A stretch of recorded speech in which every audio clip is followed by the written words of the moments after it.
live on Facebook. Hello, everybody. I'm just going to go over there really quick to Facebook and make sure we really are live. Sometimes it takes a second. Okay, so I am here with Heather today. I'm super excited to chat with Heather. I've been wanting to talk with you, Heather, for a while now, so I'm really glad we're finally doing this together. Everyone, I met Heather, I think, in another group or something. We just kind of connected, and I said, oh, I need to get to know this lady. Really, I think that what you do is amazing, and it's so needed. So everyone who doesn't know Heather yet, I'll do a little intro and I'll let you take it away, Heather. But Heather works with women to recover from, most specifically, narcissistic abuse. And I love the way you combine the whole person, right? You take kind of like a psychology approach, you take a healing approach, using the whole person. You're a Reiki healer. You use essential oils and crystals, and you use all sorts of modalities, food, exercise. I mean, it's not just coaching or therapy, you know, there's all sorts of different modalities that you use, which I think is just amazing. Spirituality, you work with our hormones, which is really amazing because, you know, when we're in abusive situations like that, toxic situations, it really affects our entire being. So I love that you take a whole person approach.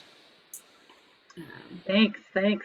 Yes. So I can hear you. You're frozen, but I can hear you. Oh, you can? Okay. I'm like, I don't know. Yeah. Well, that was a beautiful introduction. Thank you very much. Oh, you're welcome. Yeah, take it away. Just tell us a little bit about what do you do? How did you get into this? Well, you outlined exactly what I do. Perfectly. So we covered that already. But I also am a survivor multiple times over. One of my parents is a narcissist, and it took me a long time to figure out what was going on, and that it was, you know, that there's basically a textbook that these narcissists have. Like, they don't know each other, but it's all like they went to Narcissist U. You know, like, how do they do this? So right. Then I started, yeah. So I have a particular viewpoint on that, which is that it's spiritual attack, it's spiritual war, and you know, not for the faint of heart. You know, when you're addressing this stuff, but if you want to really get out of it and stop the patterns, because it's designed to wreck you. It's designed to kill your spirit. And it's not just about you and the, you know, let's just say your ex. It's a bigger picture, because who is it that often gets attacked in these situations? Empaths, people who are here to love, to be light in the earth, to be kind and healing and giving. And if you get sidetracked and, you know, feel like you've been hit by a freight train and you're like, where did that come from? Like, how are you supposed to do anything when you, like, you know, if you have adrenal fatigue or, you know, you have no confidence left because you're like, what the fuck did I do wrong? Right. Yeah. But the truth is you didn't do anything wrong. Sorry. I don't know if you can hear that. That's my dog. Yeah. So yes, I have it's not even multi-pronged approach, but to healing, but it's all those different layers and tools that you're talking about. And part of the reason I like them is because when you've been wrecked by something, some days you need one thing, some days you need another thing, and a lot of times you just need something that you can just hold, like a crystal, or sprinkle like some essential oils, or, you know, something that you don't really have to do anything. Yeah. It's simple, it's gentle, it's not re-traumatizing. Sorry, that's the other phone and it's in the other room, so I can't do anything about it. I'm like, how's the hail out there? How's there hail coming through your window? You're okay.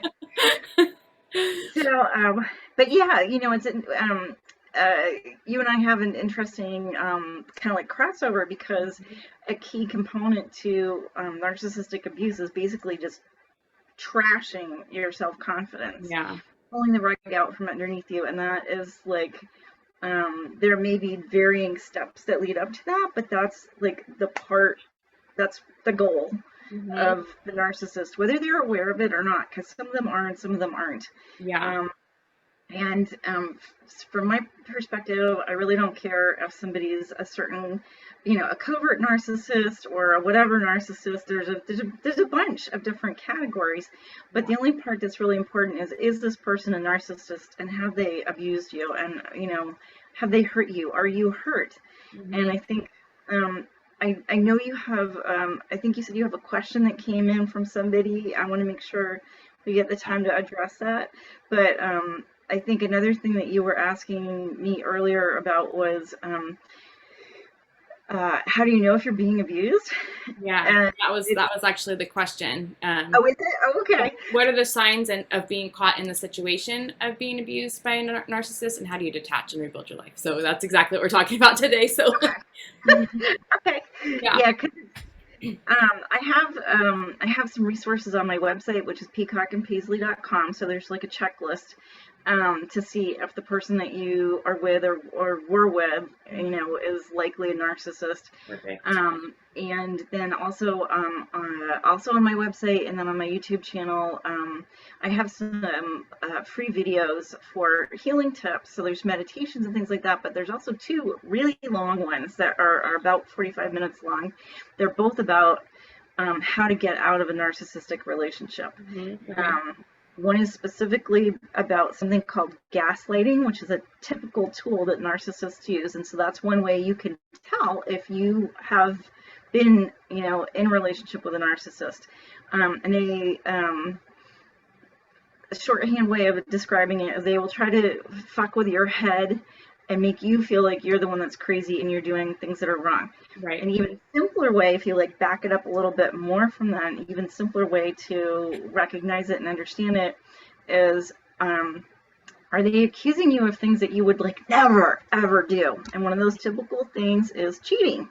Mm-hmm. Narcissists usually are cheaters themselves, but they may or may not be very good at hiding it, but they are almost always cheaters. They're addicts because they can't access joy the same way that we do independently, just within ourselves.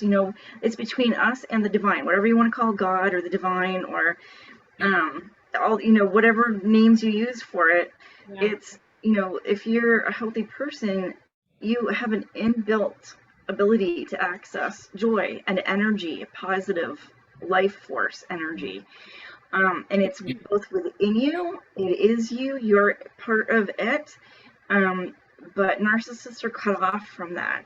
And so they will seek to suck it out of you just like a vampire. And so if you're feeling drained, if you're in a relationship with somebody and you just feel drained by them all the time, that's the sign. If they accuse you of things that you would never do, for instance, like cheating, or they'll just accuse you of things. There's a big long list, but cheating is one of the top ones. Yeah. If your partner has other addictions, like to drugs or booze or porn, they're frequently sex addicts, whether they're actively, in person having sex with somebody else, or if they're doing whatever variation of that online. Yeah. That's usually an issue.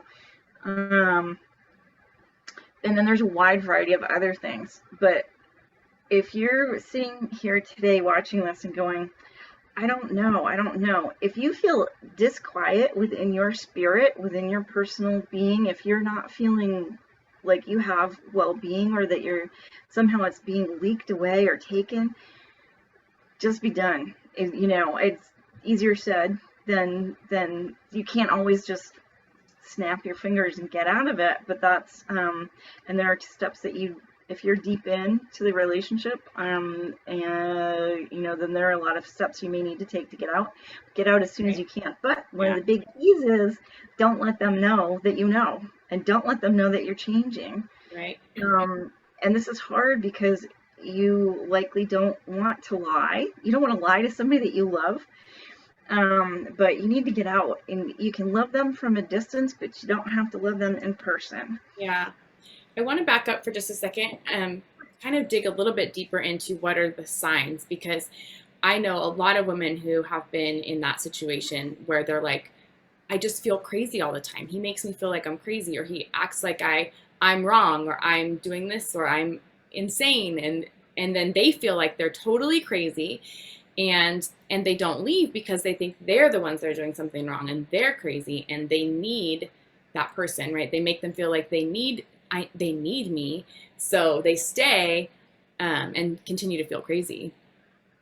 Yeah. Okay. So there's a big tip off. If your interaction with somebody who, regardless of what your relationship is, if that's your lover, your partner, a parent, a coworker, your boss, God forbid, but they're everywhere. Don't put up with it. Yeah. So the term gaslighting actually came from a movie called Gaslight. And back in the olden days, before electric light bulbs, they had gas in, like you would have to your kitchen stove. They actually had it going to sort of like candles on the wall, like, candelabras, chandeliers. And this guy intentionally drove his wife crazy by turning, like, that was part of it, turning the lights up and down. He wanted to get her committed to an insane asylum so that I have never actually even watched the whole movie because I just, but it's because it's illuminating though, pun intended. But it's, they do it on purpose. Yeah. And it's like it's not about whether the abuser is really smart or whether they're dumb, but they really do have an uncanny ability to hone in on your weaknesses. They will specifically, the ones that are doing it on purpose, will hone in on your weaknesses from very early on. They groom you just like pedophiles groom children. They will ask you questions. They want to know, like, your deepest, darkest secrets. They want to know what hurts you the most. And they will talk with you about the stuff in the beginning as if they're trying to be supportive, but they'll never share back, really. So that's a sign. So, like, if you're sitting here going, I don't know, rewind in your head and say, what were some of our first dates like, for instance? What were some of our first conversations? When did I first open up and really share? And then think about, in the meantime, like, what has happened between you? And, is this person using, the fact that maybe you didn't feel loved in your childhood to get you to always be turning yourself inside out to make sure that they feel loved? Yeah. That's one thing. Yeah, there's so many different signs. But yeah, if you feel crazy, if you feel like you're not being yourself, like you've lost your light, your spark, your purpose, your all those things, like you don't feel normal anymore. You feel like something's missing. Because it really is, because they're stealing it. Yeah, all those words that we use, like, oh, I jumped out of my skin, or they're just not feeling like themselves, or they don't, they seem like a different person. All these things are actually really accurate. So spiritually speaking, they're really, really, really accurate. Yeah. So we have another question. So let me just go over there and see that. Okay, somebody says it's such an important subject. Behaviors are difficult to identify and to get released from that narcissist grip. And the question is it harder for people to identify and escape narcissists within the family, like parents or older relatives, than a spouse or partner? And are there any tips? Okay, so whether somebody is your spouse, partner, or an elder family member, so like in terms of elder, I mean like a senior family member, so a parent, or an uncle or an aunt or a grandparent.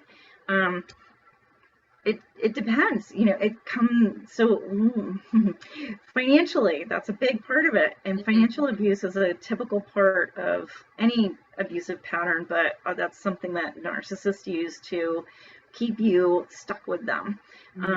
And so, I have some clients whose parents have so controlled them for such a long time that they are financially in a bind with them for whatever reason. There's so many creative ways to do this. But you can get out. But the secret is that if you are in deep like that, like if you've been in a relationship with somebody for years, or, you know, if you're dependent on them for one reason or another, or they've threatened to kill you, which happens a lot, and you should absolutely take them at their word. There's no, don't fool around with this. Take it seriously. Yeah. You are the only one who knows exactly the best, you know, what your risks are and the best way to handle it. But the key factor with narcissists is for them to not know that you know, and to just back out slowly, like, you know. But the thing is, you can't. Okay, so that's not the best explanation. That may be how you need to do it, sort of on the inside, but you need to do all of this before they realize that you're doing it. So you need to change your bank accounts. You need to make sure, you know, you have credit cards that you can use that they don't know about and they don't have access to. You need to be talking. You need to have your own cell phone. You need to clean your computer. I mean, but the problem is that they've already gotten into your computer, or they have a tracker on your car. If you mess with that, then they know that you know. So you have to know what you're up against, and then strategize around it. Yeah. So there's a lot of things you need to do, and it's not just about, some people who've never been in these situations will tell you, oh, just call the national hotline. You know, oh, there's domestic abuse shelters. That's all taken care of. Because first of all, those are easy to find. They will tell you that they're like underground or whatever. But if you can Google it and find it, so can anybody else. Right. And a lot of times, the people that are manning those phones when you call are volunteers, and they may be well-intentioned, nice people, but they don't necessarily really know what they're talking about. People gave me links that I already had. I'm like, this is not helping me at all. Right. Yeah. You know, and I'm like, what a waste of time. You know, and if you have pets or kids, then it makes it triply harder to get some kind of immediate help. And if you're dealing with somebody who's like, you know, really and truly hell-bent crazy and they want to kill you, then you've got to be very creative. You cannot go where, you know, you're going to end up on the grid, so to speak. You need to really like watch yourself. So I fully support anybody who's going through this. I want you to know that you're not crazy. You're dealing with something that is incredibly difficult. But if you can do this, life is so much better on the other side. But you've got to be very careful. There's, you know, these things. Okay, so if anybody else is watching and they're wondering how to support someone that they care about who's going through a hard time, please understand that you can't just say, oh, leave the person. You know, if they're really crazy, the leaving is when you can get killed. That's the most common time for women to be murdered, is when they leave an abusive partner. The second most common time is when you go for legal whatevers, whether you're trying to get, you know, a protection order, or you're going through a divorce, any of the in-person stuff where, you know, they know where you're going to be, you know, getting in and out of the courthouse, everything. It's bad. Yeah. So what are some tips for them to be able to, you know, what if it is a family member, for example, and it's just, you feel like you need to stick with them because they're, you know, like an elder, and you don't want to break that relationship? Well, if you feel like you need to stay with them because you feel like you need to take care of them because they're elderly, you know, there's so many variables in there. I want to reiterate that you are valuable. So let me do it this way. You are valuable. There we go. You are valuable. You are worth, you're taking care of yourself, and you have to disentangle from that person. If that means that somebody else is going to have to help, that's what needs to happen, because you're valuable and you don't have to go through this anymore. So if the narcissist that you've been taking care of is going to suffer, too fucking bad. And I say that I say that as somebody who did take care of my grandmother for the for decades, Mm-hmm. but also who, was there for the nitty gritty last 6 years. And she passed at 106 years old. Oh my God. So I know, I know what it's like. I know what it's like to take care of somebody that you really and truly love, and you want to make sure that they're protected. Yeah. I did protect her from a narcissist, but I ended up, giving up part of my life. Yeah. You've got to. It comes down to making a choice between yourself and the other person, and it's nobody wants to make that choice. You don't want to have to be in that position, but it's the reality. So this is something, that you need to think about inside yourself before you talk with anybody else around you. And that's the other thing. Don't talk with people that you know about this. Now that sounds weird, but there are these things called flying monkeys. It's a term in the narcissism world. And basically what they are is people that look innocent, but are used by the narcissist to control you. Mm-hmm. And that can be anybody in your life.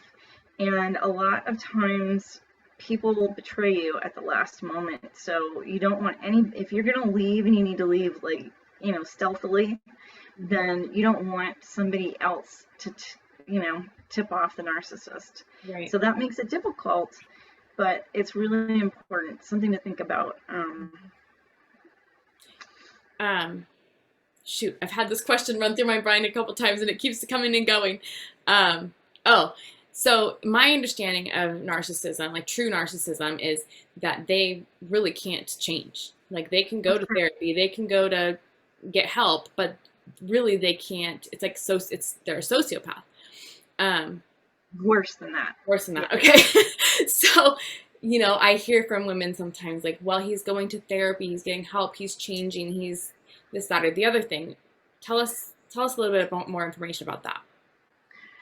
It's an act. Narcissists will not change with therapy. Mm-hmm. They may go to therapy and they will probably use therapy to manipulate you. And they are so smart and charming that they usually end up making the therapist think that you're the crazy one. And they will lie. They're incredible liars. So, and they also suck energy off the therapist, who's usually an empath. Yeah. So, unless a therapist is like really truly knows what they're doing, it's gonna be a nightmare for you. So, and there's a term called hoovering, which is when the narcissist has fucked you over so badly that you can bleep this later. That yeah. they fucked you over so badly that you're just like, fuck you, I'm done. I am leaving. I am not going to, put myself down to your level of, we'll just say, poor behavior, trying to deal with you. Mm-hmm. I'm done. I'm out. You may say that out loud. It may be written all over your face. You may not be able to hide it anymore because you're so upset. You're so done. But so ultimately it's really important to hide it. But if you can't, because sometimes it just comes out, they will start, or if you do actually leave them and manage to get away, a lot of times they'll come back, and it's called hoovering for the old name of Hoover vacuum. They'll come back and try to suck you back in. They'll say that they're better. They'll say, I love you so much and I miss you and my heart's breaking. And if you're an empath, you can feel them. And honestly, I think a lot of times narcissists really do feel heartbroken. Mm-hmm. The ones that are able to still feel things, I think they do feel that, but they can't do it for very long. They can't be good to you for very long. Yeah. They're so manipulated, from my perspective, by other spiritual beings, which some people call demons, mm-hmm. that those demons are running them like a puppet. So even if the narcissist who loves you and you love that narcissist, even if they want to change, it's not going to last, because ultimately it is a spiritual choice. We all have free will. It's about all we have is free will. And the narcissist continually chooses to be evil, to be aligned with evil, and to be helped by it. They think they're being helped by it, but they're actually being deceived by it, and the evil is using them as a pawn to attack. and destroy the lives of other people. Mm-hmm. So, so the key thing with a narcissist going to therapy is it's an act. Just if you're overwhelmed by all of this, the easy, clear way to think about it is that it's an act. It's not going to last, Right. and it will damage you more. Mm-hmm. So don't fall for it. Yeah. Good. Thank you. Any other tips that you have for the ladies watching about how to, anything about how to notice that they're with a narcissist or that someone in their life is, or any tips on how to get out of that? One thing that we haven't talked about is like when you're first coming into contact with a narcissist. So like if you start dating somebody or you're starting to work with them or whatever, one of the things that you'll notice so how to notice and how to repel a narcissist from the beginning. Skip all the crap, just cut it out. Is to be like that, actually, to say no, to disagree with somebody, to disagree with the narcissist, to have your boundaries and maintain them no matter how little that thing is. Because, like I said, with the grooming, they will start checking, they'll start poking and looking for your weaknesses and how to get through to you from the very beginning. And, if somebody is late to a date with you, if they're not in touch with you, if they haven't texted you, have a cutoff time. I would suggest 10 minutes. I wouldn't give any, just simple things that seem simple. Like I used to be pretty forgiving or leave room for extenuating circumstances. Now I look at forgiveness as like how to disengage from a spiritual attack, as opposed to, I was taught to forgive and forget growing up, but wasn't that convenient since the people that were teaching me that were abusive. But so it took me a really, really, really long time to come to an understanding of forgiveness that's healthy. But so one of the ways to recognize a narcissist is that they will push your boundaries, and they'll run the other direction if you say no and put your foot down. Yeah. I'm just thinking of someone I went on one date with, and it felt weird to begin with, like the way that he was behaving and things that he was saying. And one of the things was the time that we were meeting for dinner, and it was like 6-ish or something. And I'm like, what is this ish business? Am I going to be waiting for 20 minutes? Am I, and then he ended up being 30 minutes early. And it was just like this whole weird, one date was enough. That's you touched right on the most important part. The most important thing is follow your intuition, follow your gut, listen to your inner self. Even if it seems stupid, it doesn't matter if it's stupid. Your intuition, your gut, your connection with the divine will tell you things that you couldn't possibly know factually. So listen to it, because it's going to keep you out of trouble.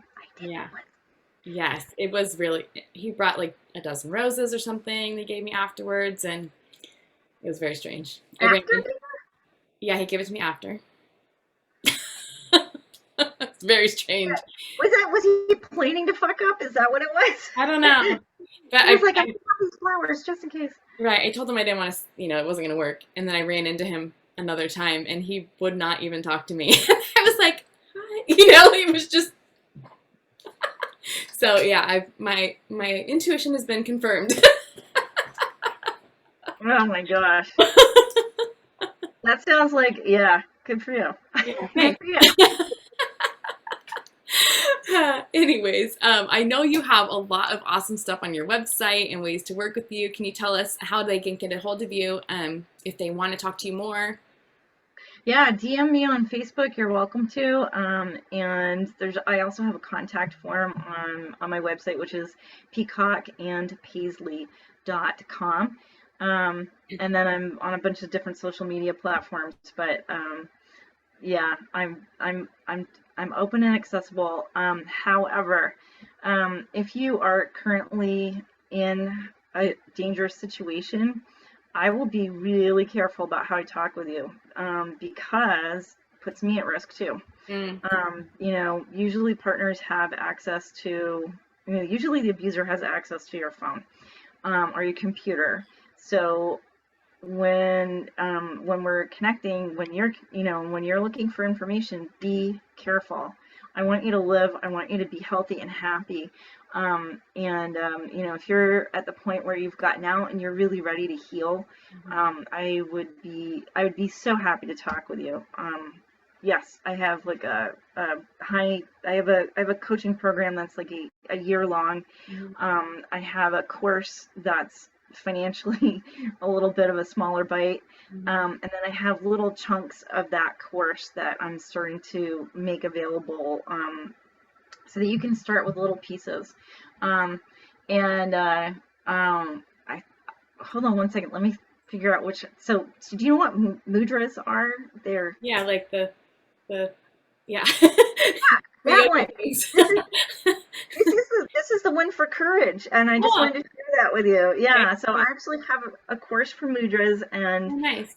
yeah, so those are little things that you can do without anybody noticing. Mhm. And here's another one. This is called the Hakini Mudra. And if you do this and cross your ankles at the same time, and even if all you can do is put your index and your thumb fingers together, that's the most important part. It seals your energy field. So if you want to understand if somebody's trying to manipulate your emotions, which is completely possible to do spiritually, don't, you know, it's true, it's real. Try this and you'll see. Just experiment. You know, if you're feeling crappy and you don't know where that's coming from, do that. So, because it can make you feel like it's your own emotion, but really it's spiritual attack. So seal it out, and then decide what you need to do in order to either get yourself out of that situation or heal from it. But I'm here Yeah. and I'll love to talk with you. Yeah, so I invite you to put your links in under the video so that they can find you easily. And I tagged your it's Peacock and Paisley, right? Yep. Did I say it the right way? Yep. So I tagged that also in the event and everything like that. So you guys can reach out to her. And you said you have a YouTube channel and a checklist on your website for, and like, is it like a narcissist? Yeah, there's a you know, am I with a narcissist checklist? And then there's also where should I start with my healing? Like quiz that you can do, and that will give you a general area to start with. But usually one of the biggest things is your power center. Mm, yeah. Yeah, and we lose that when we're in those types of, relationships too. And I think telling everyone too, like you were saying a minute ago, is that intuition, is that gut feeling. Sometimes I get that gut feeling because I'm single, so I'm like looking, and sometimes I get that weird gut feeling where I'm like, something's wrong about this, and I don't know what it is, but something's not sitting with me right. Yay, your intuition. That's awesome that your intuition is working. I'm glad. Yeah, and it's also looking at, like, as empaths, am I feeling really exhausted? Am I feeling drained when I'm around that person or after I'm around that person? Like, there's these little signs that you can use to tell you, I've noticed certain people that when I'm around them, I'm like, oh my God, that was so exhausting. I need to take a nap, or whatever. And it's not necessarily that they're a narcissist, but that the energy of that person is a little draining. So it's paying attention to your own intuition and your own energy too, to see like who is making who do I get around and start feeling kind of negative or exhausted or drained. Yes. Mm-hmm. Yes. Yeah. Yep. Awesome. Well, this was so good. I'm so happy that you came on to chat with me today, and I'm sure some of the ladies will be reaching out to you. Maybe we could do this again sometime too. We can get a little deeper into some stuff. Sure. Awesome. And I look forward to talking with you in my group too. Yes, I will be talking with Heather next week. So very exciting. Awesome, Heather. Well, thank you so much for joining us. We've got a few comments in the group, so we'll make sure to go over there and connect with everyone and put your links in as well. Thanks, Erin. Thanks, everybody. Peace. Thanks, everybody. Thanks for being here.